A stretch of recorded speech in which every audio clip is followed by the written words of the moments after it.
aujourd'hui, je voulais un peu concrétiser aussi tout ce que j'avais pu dire depuis 5 jours, bien avant également, sur les problèmes du crédit qu'on connaît la ville de Sevran, donc on a évoqué, et le non-accès au crédit, le problème de paiement des entreprises.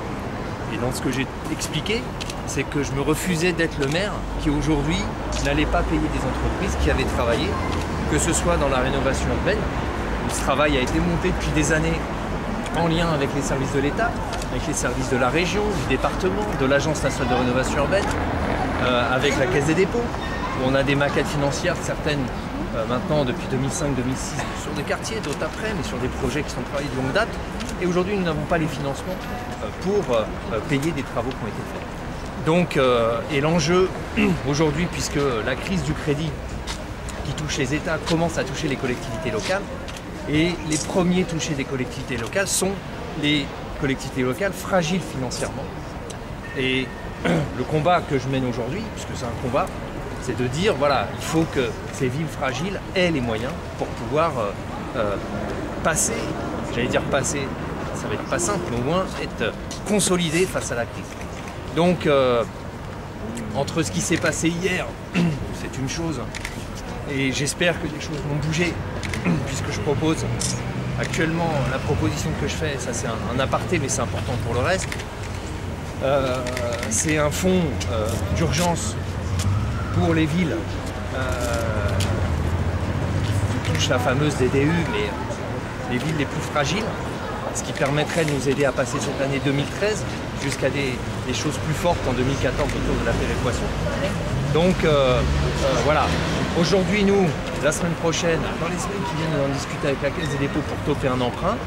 Comme nous n'avons pas les fameux 4-5 millions, normalement nous n'aurons pas cet emprunt.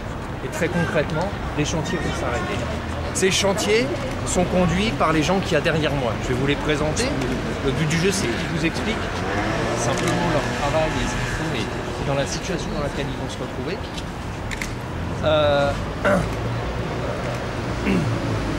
Donc derrière ces entreprises, ces chantiers, il va falloir payer.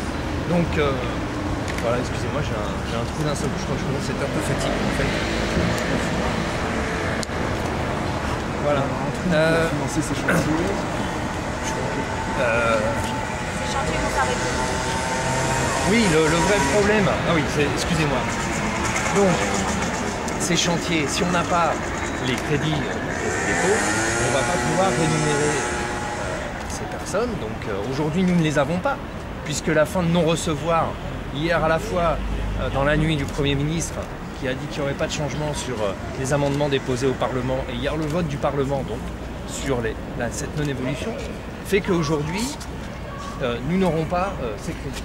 Donc, ces entreprises qui sont derrière, nous n'allons pas, pour certaines, je pense à l'école Crétier, je pense à des travaux dans l'ANRU, seront certainement pas payées. Donc c'est pourquoi je me suis adressé donc, entre hier soir à différents ministères, il y a eu des réunions. Là aujourd'hui on est dans d'autres discussions et j'ai proposé aujourd'hui donc de créer ce fonds dont je vous parlais tout à l'heure aux villes les plus fragiles, un fonds d'urgence qui nous permette quand même de travailler sur cette question des 4 millions pour avoir ces emprunts. Si ce n'est pas le cas, je réitère ma demande que j'ai fait hier à la sortie de toute cette affaire, de demander au Premier ministre Jean-Marc Ayrault de m'accompagner en ville, de venir avec moi la semaine prochaine à Sevran pour expliquer à la fois à ces entrepreneurs qui ne seront pas payés, à la fois aux habitants pour expliquer l'arrêt des chantiers et aux parents d'élèves notamment de l'école Crétier qu'il n'y aura pas l'école en septembre prochain. Je pense que ce sont des choix politiques qui ont été faits par à la fois le gouvernement et l'Assemblée nationale et ces choix politiques, il faut les assumer. Je considère qu'à un moment, quand on fait de tels choix, c'est pas à moi d'assumer ces choix pour les autres. Donc je demande au Premier ministre de venir, à moins qu'on arrive à déboucher sur les discussions que nous avons, de créer ce fonds d'urgence qui va nous permettre de faire ces évolutions. Voilà. Je vous présente Marc Journet, c'est mon directeur général des services techniques. Donc c'est lui qui gère un peu tout ça. Tu vas me dire que pas tout le monde. Alors monsieur Obécaille, c'est ça, voilà.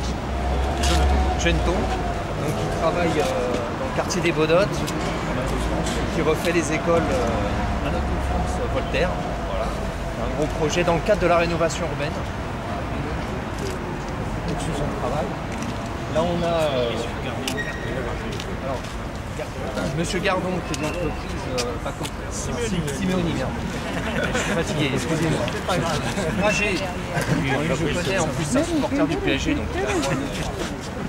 et Fragé, donc c'est l'entreprise Simeoni. C'est l'école que certains d'entre vous ont filmé, qui se trouve à côté de la mairie, qui ne fait pas partie donc des prêts en rue, hein, les 5 millions qu'on demande sur le prêt pour la rénovation urbaine, contrairement à M. Genton. On est là sur les 3 millions à côté, qui sont pour la ville. Donc c'est l'école chrétienne, l'agrandissement de l'école, dont les fondations sont maintenant faites, et dont il y a une vraie question pour eux. Et là donc on est dans l'entreprise Bacotra, qui aujourd'hui réalise l'équipement public et le futur hôtel de ville, et donc qui sont également dans la même situation. Nous attendons, il y a une ou deux, tiens, je vous présente aussi les sommes. C'est quoi comme ça? MDS. Monsieur. Ouais.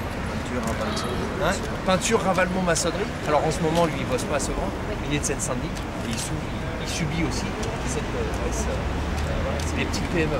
Alors que globalement, on est sur des PME qui emploient beaucoup de personnel, qui sont de nos territoires. Donc évidemment, la situation fait qu'on en rajoute de la crise à nos territoires. Voilà. On attend un entrepreneur PME de Sevran, et comme il n'a pas l'habitude de venir à l'Assemblée nationale, il est un peu perdu. Voilà. Et l'électricien, il est bloqué. Il est bloqué de quoi? D'eau. L'électricien est bloqué d'eau et ça n'y construction. Voilà. Moi, ce qui me semble important là, c'est aussi de leur passer la parole dans la situation dans laquelle ils sont. Voilà. Après, je pense que c'est plutôt, enfin, je sais pas comment on fait, mais voilà, je vous les ai présentés. C'est peut-être plutôt de je ne sais pas comment vous voulez procéder, chacun, si vous voulez les interroger, etc., faire des interviews. Voilà. Moi, il faut que je m'assoie maintenant parce que sinon, ça va être...